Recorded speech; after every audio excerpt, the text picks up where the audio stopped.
Hey guys, Green Leo Man here, and it's the moment a lot of you have been waiting for. A Tao Leo video. It's been a long time, but I've done a lot of progress on the bike.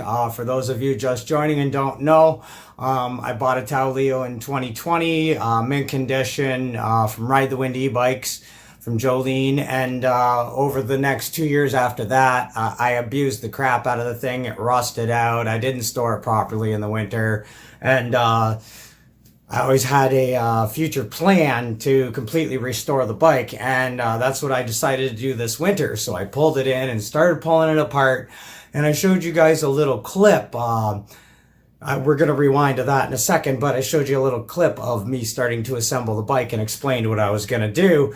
And I actually have something to show you. I have an update, pretty good one. So without further ado, we're going to take a little rewind just so we can get caught up, and then I'm going to show you what I've done to it. Previously on Green Leo Man.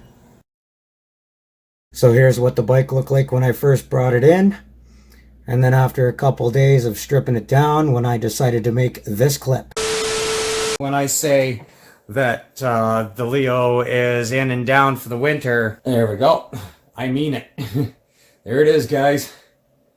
It's stripped. I'm gonna sand it, paint it, make it all look nice. And I'm going to make some episodes of that. All right, now that we're all caught up, let's get to it.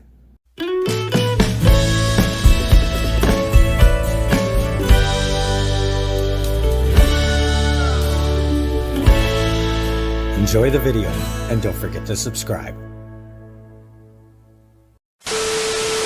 All right, guys, so I got the bike mostly ripped apart and all piled up there.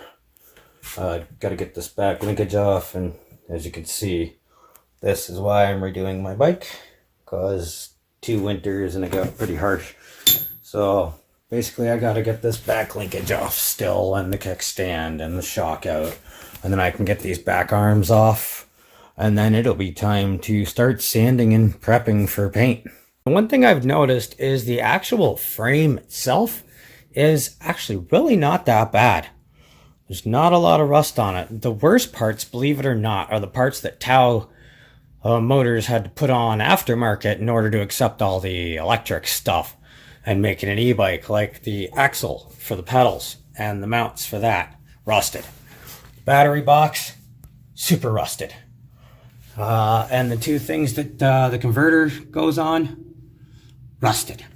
But everything else that came stock on the frame originally, I mean, it's not bad. Like, that is not rusted. That's just dirty.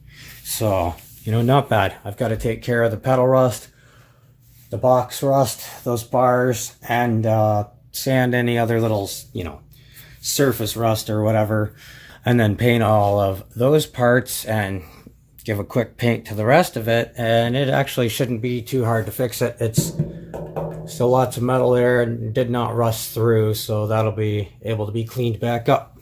Several bad puns later. So I got some motivation today, and I've got this frame mostly sanded down, and as you can tell, it's all like very much apart. The whole entire bike has been stripped down completely.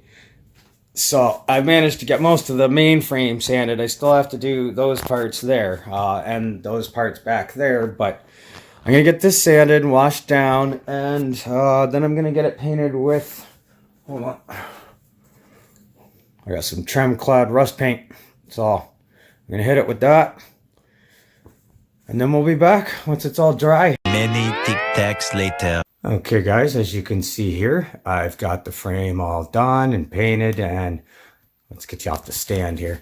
I'm starting to reassemble it, and I've got all these parts down here cleaned, including all these parts are all ready and cleaned, and so I've already started to assemble this bike, and hopefully I can have it on the road by like the end of March.